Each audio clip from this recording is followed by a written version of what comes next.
So our friend from Australia was saying something to me about someone who's very dear to her, Sailor Bob, and about Sailor Bob's a guy in Melbourne who's whatever, Nisargadatta, and started speaking about this stuff a long time ago. But I'm hoping he's talking about what you're not. That's right. Is he? Oh, good. All right, because that's the reason why, well, in hindsight, you have to make up a story anyway. But I went to satsangs, and I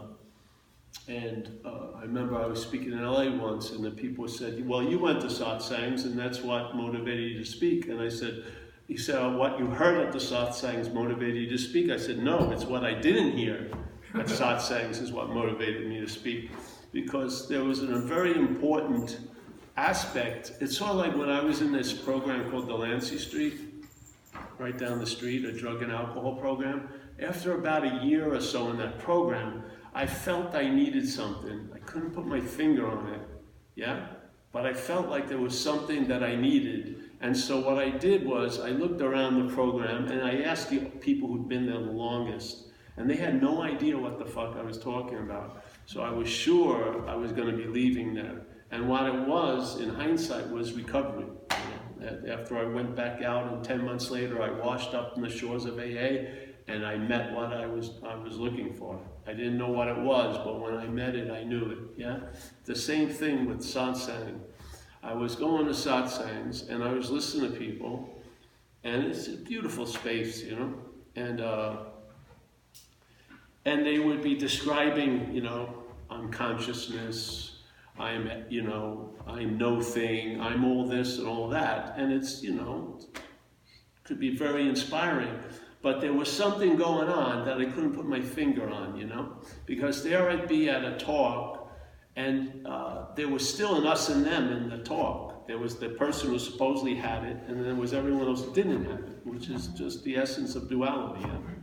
And they're all talking about it, yes? And but the person was up higher, you'd have to sit, silently until they escaped, after the talk. It was just like weird. And then the guy said something that was very cool. And he was from the Zen lineage, so to speak. And he said a famous Zen statement, which is, I'm like a man standing by the river selling water. Yeah? I said, oh. And that got my ears. And then he started laughing, which I hadn't heard him laugh like this. And he says, it's even funnier that I'm a man standing in the river selling water. And then I just walked out, and that was it. You know what I mean? Yeah. Well, let's go to eat. That was it. That's all. Are you wet or not, really? That's the whole point. So what I saw was there has to be a denial of the wetness to drive to have an extreme interest in getting wet, yes? So there's got to be a denial of something that may be so, and then there's this false affirming it by looking for it, yes? But you're wet. You are what you're looking for. So then it hit me, well, if I am what I'm looking for, and this whole thing, like when I was young, we went to Catholic school, and they would tell us the 3 attributes of God, and God is omnipotent, all-powerful, omniscient, all-knowing, and omnipresent, everywhere. And I would really, innocently wonder, why am I not running into it? How could I not, I'm running into people I don't want to run into, but I can't run into that which is everywhere. What the hell is going on? There's got to be some kind of obscuring that's occurring that's causing something that's quite obvious not to be obvious. Yeah? And if you take, even if you just have a little taste of that kind of curiosity, it's going to lead to you. Yeah, because you're going to see, just like in AA, one of the great first waves of change is seeing your role in things. Yeah, well, that's let's say you see the role like that guy punched me in the face at the bar, motherfucker, this and that. But then you go home and you look at, well, I was making eyes at his girlfriend a half hour before, so you see your role in it now. Before you only saw the guy punching in your face. Yeah, so now the aperture open, you see a little more, and then you see a role, and then for some, there's a lot of relief there, just that little thing. Well, that's an example, but that example can be on a much larger scale, where like in the Course in Miracles, that which was a download into some lady's head in the 70s, they say you're the dreaming of the dreaming. That's a huge role you're playing. Not that you're in a dream, but you're the dreaming of the dreaming. Yeah, that's incredible to me. That's way beyond, I made eyes on that girl at the bar. That means, and then the Course would follow up, which you and I are giving everything all the meaning it has, which also implies a large role, yeah? Because it's using two absolutes in one sentence. You and I are giving everything, which you can't escape from there, all, which is pretty inclusive. So everything, all the meaning it has. So what, to me, so there's that information, and you hear it, and you would wonder why it can't get through, because there's an activity. The mental state is claiming to be the hearer of the message. So even when something hits an aha or resonates, it's usually a very, very low-level echo, because the loudness is what you're not, yeah? So to me, the whole thing I was missing at satsangs is everyone was describing what I am, consciousness and everything, when I have to have a description of what I'm not. I've got to see that I'm in the act of being what I'm not, listening to what I am. And that's why it isn't going anywhere. That's the obscuring. I can have a perfect description of what I am.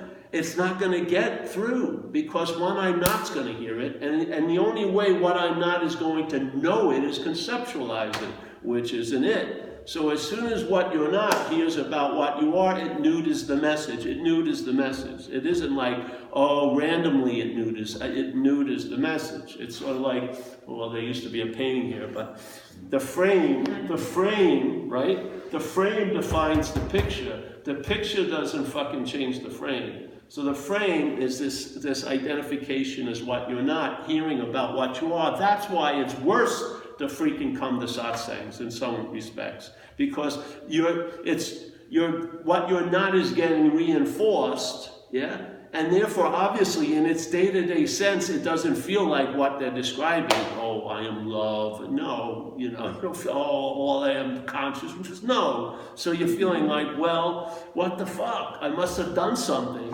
Yeah. So the self-centeredness, guilt and shame around this. And then you see the damage the word enlightenment does and awakening does in these little circles. The people would have been much better off never hearing the word enlightenment or awakening. Much better off. Because enlightenment now is being used to produce more agitation. When one of the definitions of enlightenment is cessation of all suffering, we're using it to promote suffering. Yeah. So this whole idea, that's why I started to speak. Just like I left Delancey Street, because I knew they didn't have what I needed. I checked it out, it wasn't there. I didn't have to look under 50 rocks, I looked under 5, and then, I got it, it's not there. The same thing at satsangs. I kept hearing these descriptions of all I am is consciousness and this, and yet what's hearing it is what needs to be pointed at. Yeah? What I'm not needs to be pointed out, and I have to point out what I'm not to what I am, instead of constantly pointing about what I am to what I'm not. I've got to switch it around, where I want to speak to what you are about what you're not, instead of speaking to what you're not about what you are. It doesn't go anywhere. It goes a lot of wheres, yeah, but not, yeah. So the first point of this is the message is not coming from this and is not going to that. We're throwing it over the head of the mental state, because the mental state is a finite idea. It doesn't have an infinite reach, yeah? And you can't miss the target of everywhere. You can just throw it up behind here, this and that. You don't need to fucking aim, because you can't miss, yeah? So we're talking to what we are about what we're not, and that's worked for me. That worked. That correction changed everything. I lost all interest in fucking the mind candy of talking about I'm an 11-dimensional fucking light being and shit like that, because it's still framed as this body idea. So now the body has another fucking burden to carry around. I'm 11th dimensional light being. Fuck, it's hard enough to feel like, you know, you're not good at like painting, but now you're fucking, yes? Same thing, it's like the Course in Miracles' main emphasis is guilt, yes? So the guilt is that we believed we separated from God or from the big everything. The arrogance of this thing, unbelievable. And so now we're always playing out that innate guilt that I really fucked up. You know what I mean? I left the Godhead and here I am in this world. And because the self-centeredness can only see how everything pertains to it, it believes it must have done something to leave God, to be in here. So the guilt is so unbearable, it tries to dump it on everything else it's dreaming. So it wants to have perpetrators so it can have the forgiving mask, like the innocent mask. It needs to have all the shit that's happening in life to support that it's innocent from it. Yes? This is an insane slavery. So the whole message is you can study what you're not. You can study it, yeah? You can understand what you're not. You can know it. You're experiencing it all day, yeah? You can't apply that to what you are. You cannot know what you are. You cannot study what you are. You cannot experience what you are. You're relegated to one possibility, and that's being what you are. And we are being what we are, even though we don't think so. We are being what we are. There's no point where it began or ended. You don't choose it. It's not volition. The I am is a fact, yeah? And then there's all these additions that attempts to obscure that fact. So now instead of the emphasis on I am, the emphasis is on Paul. So there's I am Paul, and even the I am is now used to imply that it's Paul. Yeah? So the onness, the inherent onness, is being used to light up the idea of being Paul. It's actually its most authentic source, because that I am is always available at all times, and therefore Paul gets a hit that it's a long-lasting, independent, separate thing. Yeah, that's going to override and outlast all this other shit, which is bogus. It ain't. Yeah, 90 years is freaking nothing. 90 years is nothing. Yeah, so what I was interested in is seeing how this obscuring factor occurs. Yeah, and to me, I called it selfing. Yeah, because it's the using of a lot of mental processes to reinforce this idea that you're a someone. So the memories, you can just look at it as a basic format, not, oh, well, you know, don't go to the particulars, just see memories. Memories, when you go into memories, they picture you as a body. Yeah? So what we're remembering ourselves as all day is as a body. When you're thought about as a body. Yeah? When the perceptions are occurring, the perceptions see things. Yeah? You see your body and you think you're seeing from a body. But Kawain Po, a great master said, a great Zen master, said, whatever can be perceived, which is bodies, cannot be perceiving. Whatever can be perceived. So that assumption is just cut off at the root right there. Because the assumption is the perceiving verifies I'm the perceiver. And the perceiver is crowned as the body.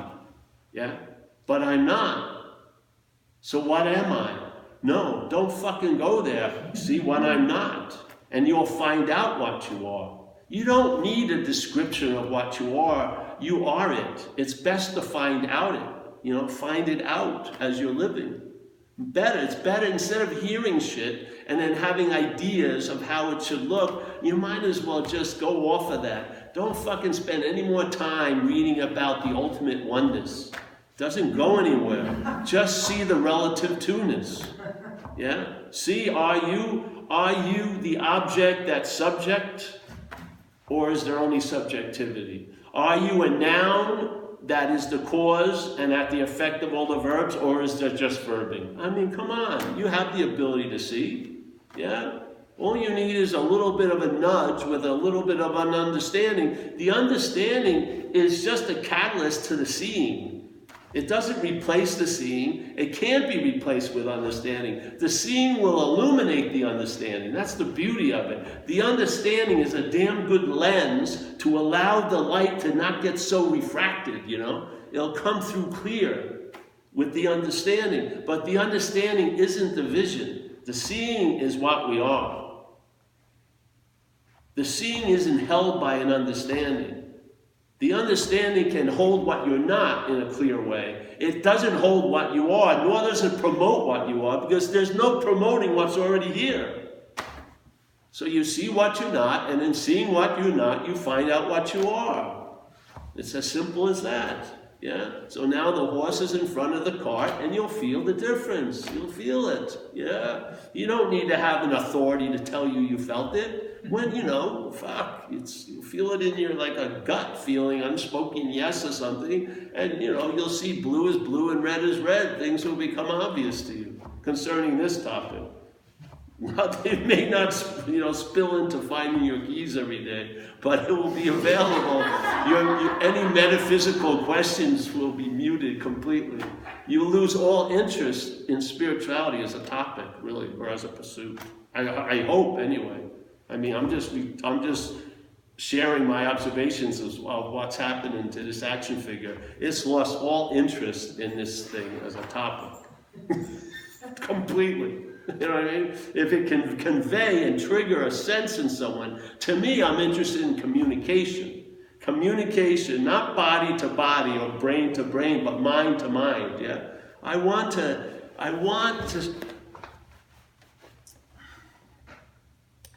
I don't want Steve to get it, I want the Buddha to get it. So, like Hawaiian Po also says, you can't use the Buddha to seek the Buddha. Yeah, which is such a beautiful statement, because why would he say that unless that's happening quite often? Really, why would a great master warn us if it wasn't occurring? He's warning us because he saw the obviousness of that Steve, Mary, Bill are overriding the Buddha in a sense in this dreaming.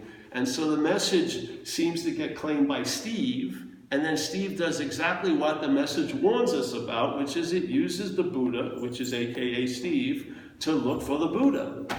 It's just a simple correction. It's just telling you, hey, you can't use the Buddha to seek the Buddha. And he says you can do it for eons. Eons is quite a long period of time, and nothing's going to happen. I mean, so I would hope that you would stop before eons pass, maybe tonight, you know. That's what warnings are helpful for. They can save you time. You know what I mean? So you can't use the Buddha to seek the Buddha. You can't use mind, big mind, you know, not mental conditions. Mind, you can't use mind to seek mind. You can't use light to seek light. So if you see the underlying impression is your mind, light, and Buddha, obviously. Obviously. Or why would he be saying that? He's saying, Paul, aka Buddha, you can't use yourself to find yourself. How hard is that to understand? Now, what will happen? Maybe the head will think it heard it and try to stop, but then you'll grow out of that immaturity, really. If you stick with these ideas, you're going to go through your little teenage years, maybe, where you're thinking, you know, I can get out of all this shit. There's no self. You know, I didn't do anything. You know, you'll grow out of that, and you'll realize, hey, there's a Rome, and you do as Romans do. You render unto Caesar what Caesar's, and then I'm not a citizen of Rome. Yeah, I'm in Rome, but I'm not of Rome. Yeah, and everyone in Rome says I'm in fucking Rome, but I'm not of Rome. Yeah, seriously. So now I can travel lighter as a Roman because I'm not a Roman. Yeah. So I'm resting somewhere. Yeah, not in thought. It's way before thought. Yeah, and it's not agitated by thought. It's not moved by thought. It's not directed by thought. To the thought, it's an unmovable nothing, really. The thought is all about trying to gain our interest, attention, and send it this way. It doesn't want it to rest there, because there all this is obvious. Yeah? But out here, it can use the interest and attention to look for this, which will never be found because you are what's looking, and it's totally into you searching for hundreds of years. Really, it is. It's totally into you improving yourself. Constantly, with it critiquing you every week and telling you, okay, you know, you're in a good level now, but watch out.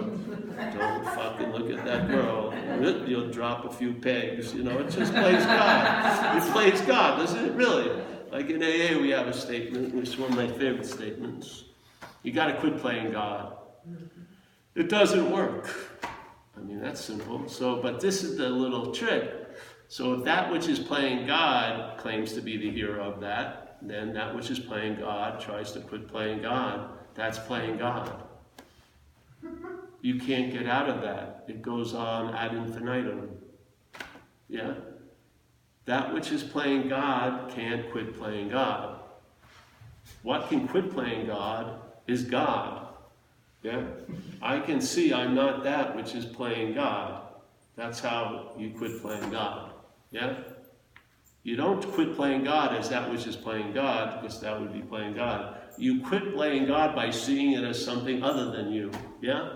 By seeing it as other than you, there's a loss of interest in that which is playing God, and without your interest and attention and what you represent as faith and belief and all these mind powers that are being subjugated to this fucking dreaming, this little 80-year obsession, yeah, with you underneath the spotlight every fucking second, yeah, that power is taken out of that vehicle and put into another vehicle, and then you'll see the tree by the fruits it expresses through us, yeah. And to me, what it allowed here is a traveling lighter through whatever Rome I'm in. What more do you want as a citizen of Rome and San Francisco and Long Island? Because it's very temporary, 80 years, but it's damn well, it's nice to travel lighter. And if the traveling lighter is stabilized, not on circumstances and situations being controlled and managed, but before circumstances, situations, that's where the lightness arises from, not the in, but the of. As Jesus says, we're in this place, but we're not of it. The of is where the lightness is, yeah? You're not going to find the lightness in here because you're using the light to find the light, yeah? You'll see that you're an expression of light, yeah? Yeah, it's much different. So you travel lighter. So maybe there'll be a large amount of gratitude if you've had the experience of 30 years of traveling really fucking heavy, with drug addiction and arrests and getting run over by cars and fucking not able to have a viable relationship with another person and tons of shit. Yeah, maybe it'll make you feel such a gratitude when that gets lifted. That's like a joyful dream. So as the Course says, you know, you and I are going to dream ourselves out of the dreaming, and as we do, the dream will get happier. That's been my experience here.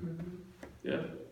So you're either going to go by realizing you never left, yeah, or you're going to go by that way. We're going to dream ourselves out of the dreaming as the little action figure, yeah.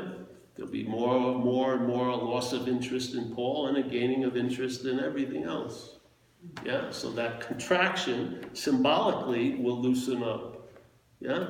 So it's sort of like if you had like 800 like specks of light dust held, and then the dreaming yourself out of dream would be, they would open up and they would lose shape and form, and you know, like those little flowers you blow and thousands of things come off. It would be just like that. You travel lighter, so that the interest and attention that's been contracted around this idea of being a Paul, yeah, the doer, the thinker, would loosen, and slowly the form, the shape, and then just into light again, yeah? To me, that would be like dreaming yourself out of the dreaming, yeah? So the contraction now is expanding, yeah? You have nothing to do with it, you're observing it, yeah? You're not a cause, you're an effect.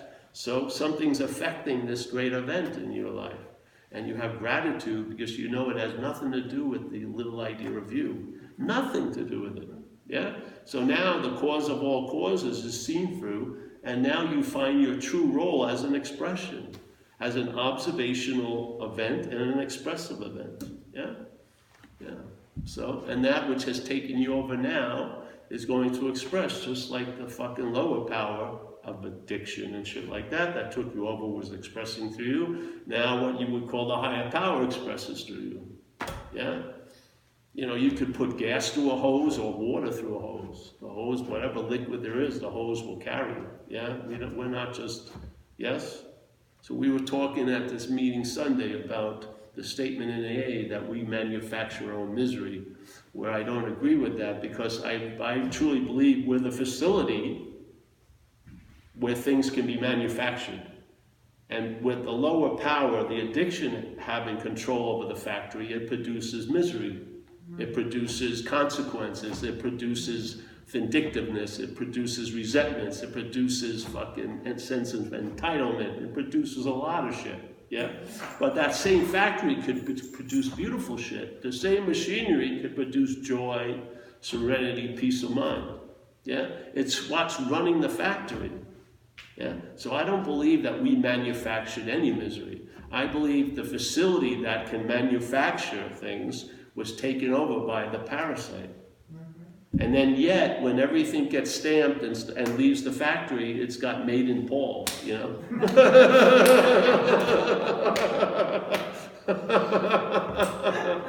Really, you know? And so you get fucking called upon, and you get fucking, you know, convicted for me. So what I liked,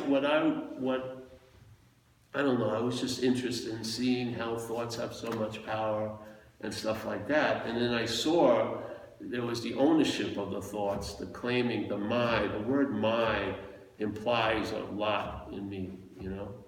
It's because there's a thought and then there's my thought, and the difference is unbelievable. A thought may be, yeah, whatever, my thought can ruin my day, yeah? And I figured, Jesus Christ, the same thought held in you where you are has no effect on me, and it's driving you crazy. But if that same thought appearing where I am is called mine, it can drive me crazy.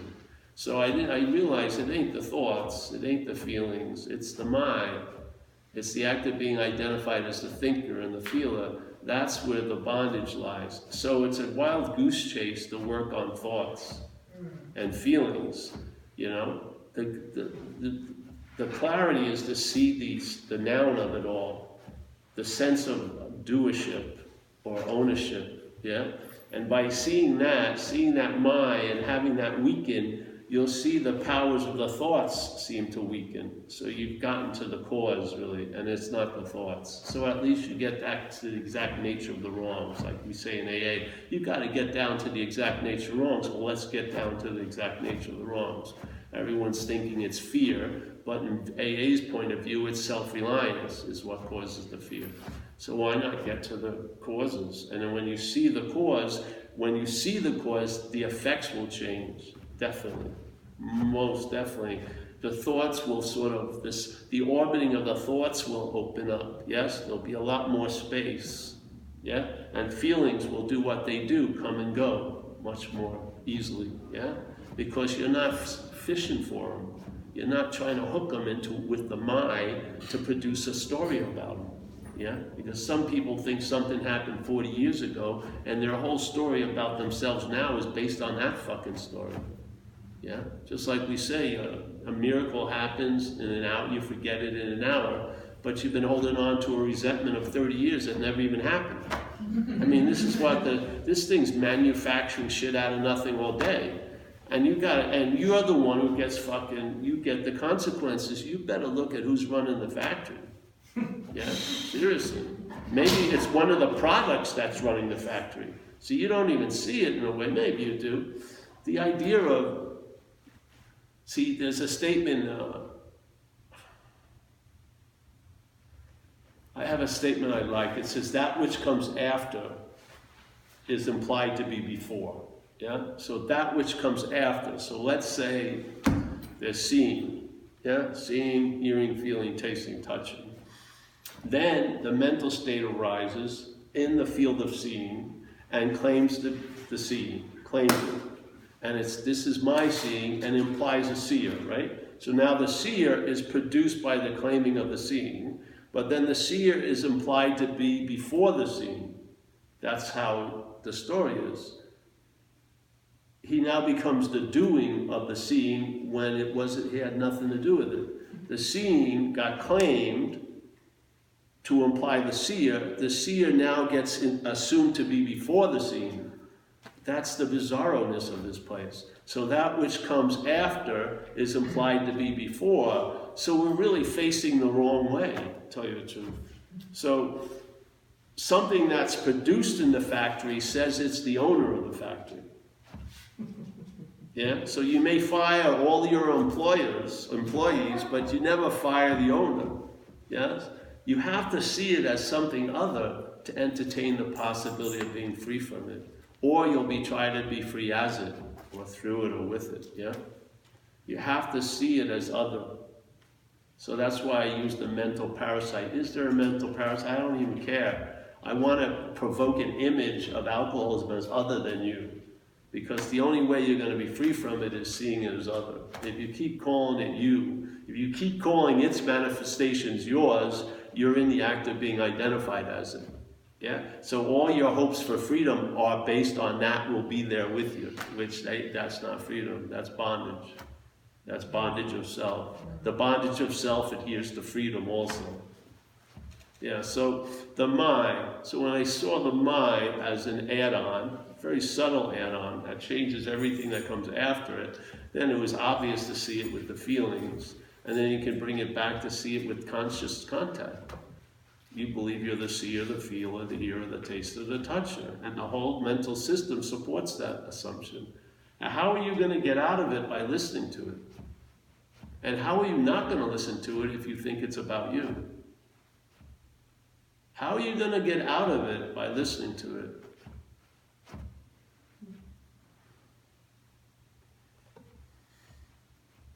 And the only reason, how it worked with me was, when I saw it wasn't me, I lost interest in it because it wasn't about me.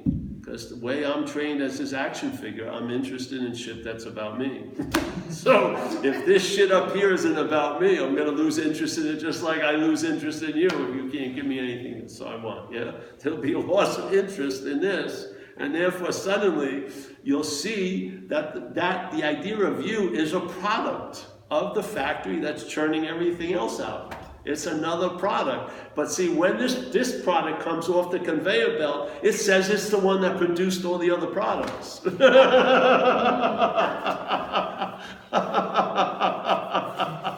And you let it get away with it, so it takes more and more. Yeah. So the you gets called you, and then it's crowned me, which is unbelievable. Isn't it really? That's when you walk into AA with a thick skin of terminal uniqueness. No one can understand me. Yeah, you're a run-of-the-mill addict. No, I'm a special addict. No one understands me. No one thinks like I do. Yes, tons of people think exactly like you. No one feels like you. Oh yeah, sure they do. You're just a Ford. You drive like a Ford, you smell like a Ford, you turn like a Ford. You're a Ford. Just keep staring at the emblem. I'm not a Ford. You're a Ford. There's a beauty in it, really. Because you'll see it as not you. And then you'll find out what you are. Yeah? Stop looking for what you are from what you're not. It's pointless. I'm just humbly telling you, it's pointless. I don't care if someone has a loving gaze. It doesn't mean shit. Fuck. It doesn't mean shit. You know? People can express enlightenment. There's no one who's enlightened. Yeah? It's a rude awakening when someone you thought was enlightened, you see in another position that doesn't seem that enlightening. Yeah? It upsets your whole fucking story. So what happens? You don't let the story collapse. You get rid of that guru and find another fucking one that you think is more perfect. They're all going to fail us because we don't need to be saved. That's the point. All masters and saviors fail us because we don't need to be saved. We got to get over this idea and finally be your own authority sooner or later. You feel it in your gut, go for it. You know? Entertaining is different than thinking. Yeah. Much different. You entertain and see where it takes you. And if it reverberates, just allow it to keep entertaining, yeah? Mind has met its match, which is mind. It's just entertaining itself, yeah? And then you'll see this as a dreaming, but not as the dreamt. See, when the dreamt sees this as dreaming, it thinks it should have 50 Cadillacs or shit like that, or great joints, or tons of young babes, or lots of money. It's bastardized it. When the dreaming sees it, there's acceptance of the dream. When the dreaming sees the dream, there's an acceptance of it. Now, maybe the acceptance is there to launch into a changing of something or opening up, but there's an acceptance of it. That's the first step is acceptance. Everything has its little moment on the stage, and you honor that, yeah? And then see how you're moved. Yeah. And then what comes through you isn't yours. And everything is verbing, yeah? That's why you won't be put on a pedestal, then you won't have to fall off the pedestal. Because you'll realize super clearly you have nothing fucking to do with this, and you will not let people pin it on you either. When I first started giving talks and people started doing this, I said, oh no, fucking way. You're not suckering me into that. You know what I mean? No way. No way. No. We're not playing that one. I want to be left alone. You know what I mean? Oh, no. Yes, please. It's just a simple invitation. Yeah, you got served the spiritual subpoena. You'll be called to your own court, and all your transgressions and trespasses will be null and voided. Yeah, truly. Yeah. So, any questions? Yeah. So, in recovery, once we are convinced, or once we know what we're not, what becomes the role of a sponsor? Are they just obsolete once we know what we're not? I don't know. You'd have to find that out. It could go any way, really. Life is improvisational. It's not formatted. The interpretation of life is formatted. Life is improvisational. It's like jazz. You don't know. There's no hypotheticals where you can say, oh, this is what will happen. You just find out. But I know you'll never get gypped. The idea that you could be out of a moment is gone completely. There's no drive to get into the moment because you can't be out of it. You never get gypped. You're here all the time. Seriously. So, I mean, you may want to try to look like you're more here with a certain outfit or less here, whatever, but you can't check out, you can't change the fact, yeah? We're all in this here and now confine, and nothing escapes that. Though the head thinks it can, it doesn't, yeah? So, but very important was, because it looks like you got into the moment, but without much effort or thought. But it didn't occur by you getting into the moment. It became obvious by you realizing you can't be out of the moment. That's how it works with me. My whole thing has worked negation-wise, complete negation. I don't arrive anywhere. I just realize I'm not where I thought I was. That's all that happens. All the assumptions get null and voided, and then, like we have that famous yogic mantra I'd like to use. It's translated a lot of ways, but at this yoga studio I gave a talk at it was gone, gone, gone to the other shore. And like in Buddhism, the other shore is like awakening or whatever. So gone, gone, gone, it's gone, and big G, gone, importance, big capital, gone, gone, gone. To the other shore. It sounds like distance, doesn't it? Something like you got shot out of a cannon. Gone, gone, gone. Gone, gone, gone to the other shore. On arriving at the other shore, on having never left. It's so beautiful, really. So the way if you switch it around from the bizarre world, the first sentence would be on having never left, and then everything else was arbitrary. After. There were maybe gone, maybe one gone, maybe fuck gone. You know, who knows?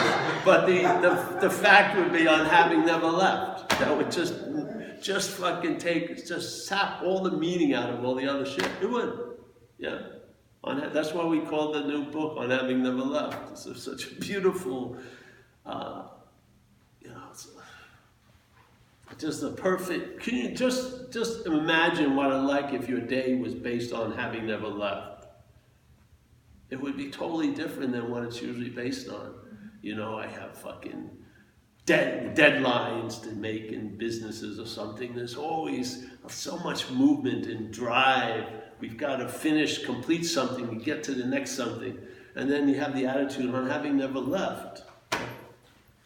It's beautiful. So cut out all the other stuff and realize, why not realize before you go to the other shore, you never left. So just cancel the fucking tickets. Why not? Yeah. So your head says, "Oh, you left a long time." You know, it's just all. It presents tons of insanities. But if you take its premise that it's a long-lasting, independent, separate thing, and it's this and that, then the logic of it makes sense. But if you see it from outside the system, it's insane. It's a totally insane system. Yeah. And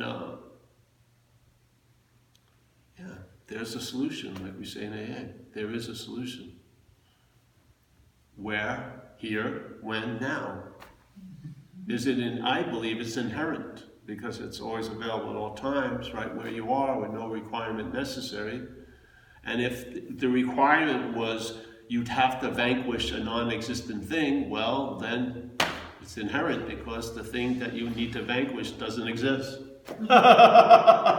So your supposed condition for salvation has been removed. You must be salvation. Yeah, really. Yeah. Well, how much, what do you have to, every year kill a non-existent thing? It's just like getting out of an imaginary place. How long would it take to get out of an imaginary place? No time. What equipment would you need? None.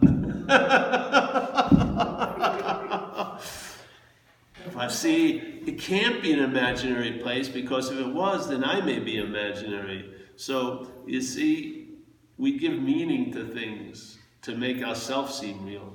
Just like when I had that Uncle Fred die when I was young, and they took me to the casket, my mom. I wasn't that keen on looking at Uncle Fred, but she dragged me over there. And I looked in and I realized, that ain't Uncle Fred, And then in hindsight, as I got older, I realized, why was I thinking Uncle Fred was the body? Because I was thinking Paul's the body. So, yes, it's all projecting. We're all dreaming. So you're dreaming of bodies to reinforce the idea that you're a body. Yeah? And at night you're dreaming of bodies usually, yeah? Yeah, so the whole programming is a body. So you can't rely on it if you're not a body. Yeah? Because if you rely on it, you'll try to become a spiritual body. Which would be great if a body could become spiritual. But it can't. And the wanting to become spiritual as a body denies the essence of what you are. Let's call it spirit. See? That's the rub. That's the rub when we don't see. You're wanting to produce something that's already so, causes that which is always so not to seem to be so. Yeah? It's just the way it goes. You can't, it's mechanical. Yeah? So what's happening is us, and we're pulling into what's not happening. And the only reason why next week has any effect here is what's happening is entertaining next week. We are what's happening. Yeah? We are it. We are reality. As the fear acronym in AA, false evidence is appearing real. That's what's happening. How could false evidence appear real unless it appeared real to what's real? So we're breathing reality into imagination. Yeah, we're reality. We're it, basically. Not as us, but as what we are. So, yeah. All right, yes? When you go to the 12-step meetings, you say I'm an alcoholic, right? Yeah. So, I say it underneath my lip, I'm an alcoholic. you probably don't do it that way.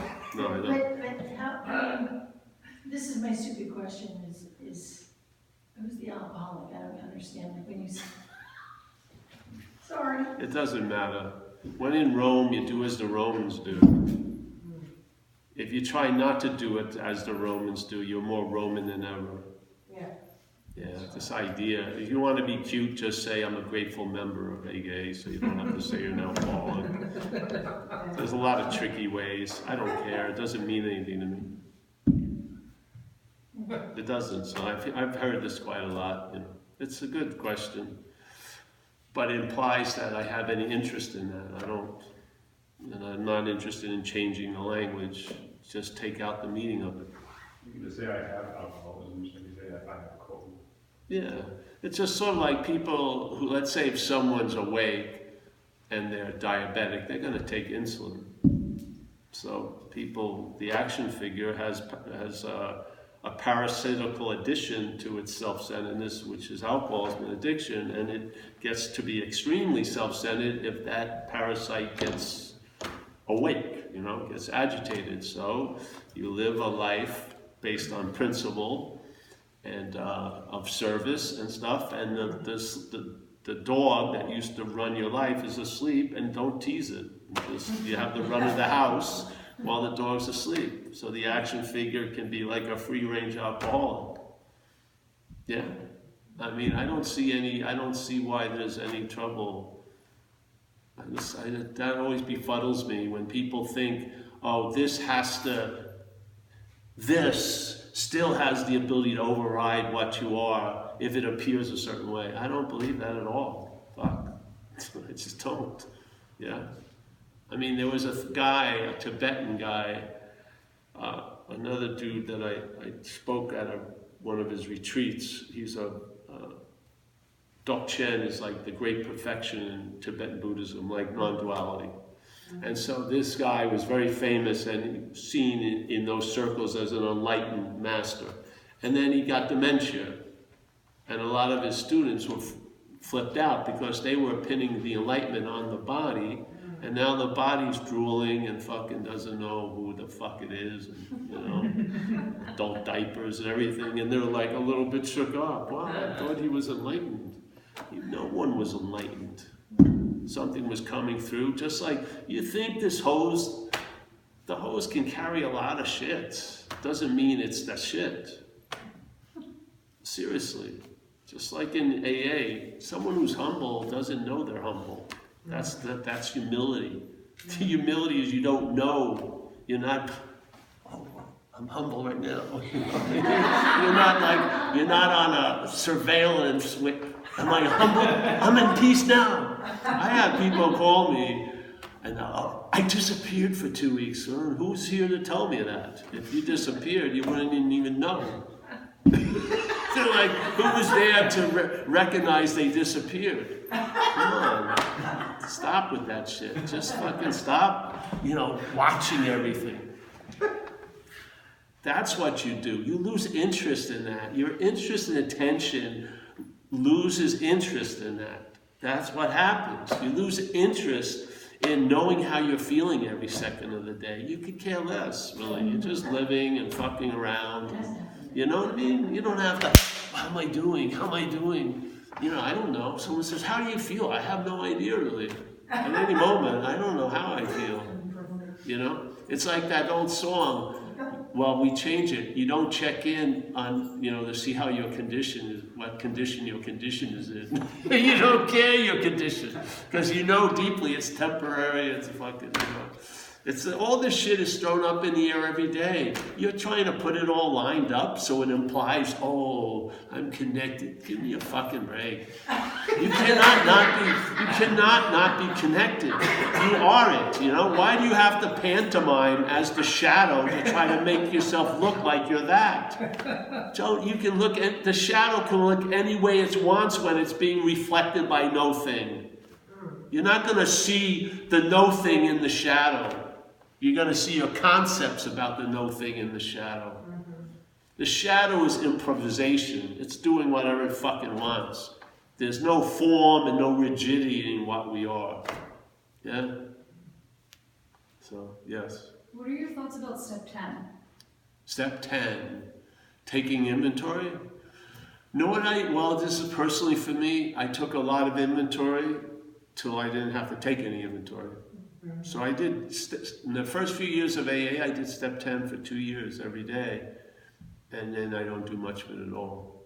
My idea of taking inventories is to hope to outgrow the need to take inventories. Because I'm a slacker at heart. I really don't want to fucking do anything. I don't. So I do inventories when I needed to. I don't need to now. If something comes up, then I'll share it with one of my guys, because we sponsor each other, and then if I have to make an amend, I make an amend, and there you go. You know, this is the difference. See, responsibility and accountability. So this is my view.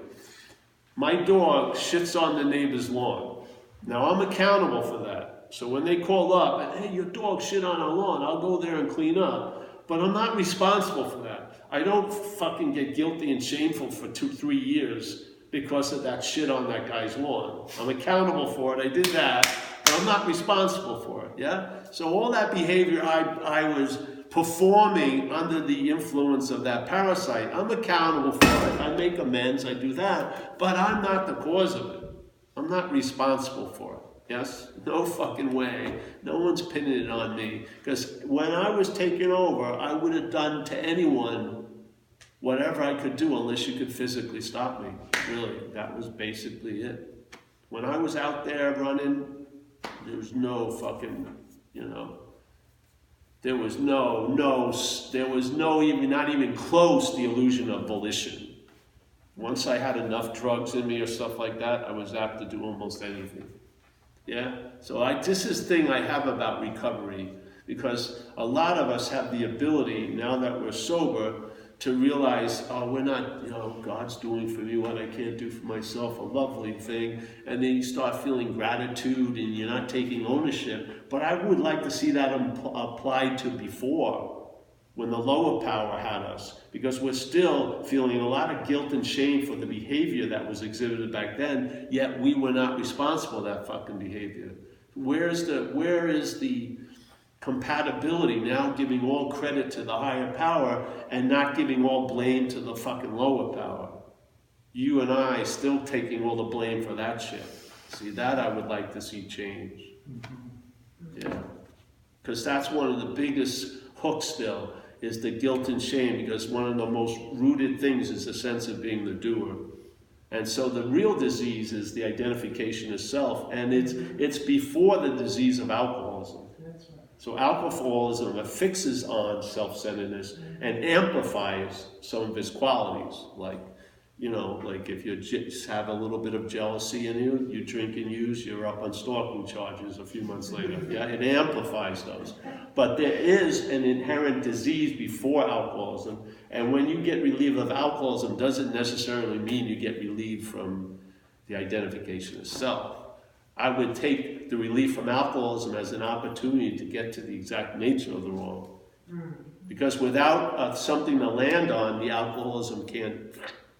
It needs to have something to land on, and where the tarmac, by the identification as being the doer and this and that. So the parasite takes us over, and then it's disguised, because everything it does to us, we'll call it our actions. It's a perfect disguise for it. It's an incredible strategy it has. It convinces the host that it's the host. And it just thrives in open, it's, even in our community of recovery, it's thriving, because people don't see they keep thinking, they still believe they're the thinker and the doer and the feeler when something had taken them over. There's a statement, I'll end with this. It says, you will suddenly realize that God could do for you what you can't do for yourself. Well, then you should realize that something did through you what you would never have done for yourself. Yes? Exactly. Parasite took you over and did shit through you that you would never do. Never, ever. And you never have, probably since. So don't get, this is all bullshit, see, the act of being identified migrates to everything. And very, very rarely do people see it. They don't. They're looking from it a lot. They're not seeing it. Yeah. So, you would hope that by sharing it, it would trigger. And that's why we have the website and everything to keep putting the triggers out there, because one of those clicks, the whole machinery may move, Once it does, and you get a hit, man, that hit, even though it doesn't seem to last long in time, has a huge, huge, huge influence the rest of your time. Yeah, incredible. Yeah, it can really cause a traveling later. Not based on circumstances and situations, not demanding management or vigilance or control or maintenance. A real free-range alcoholic life. Yeah, so. Yep, all right, well, let's pass the basket. Mike, can you get a basket?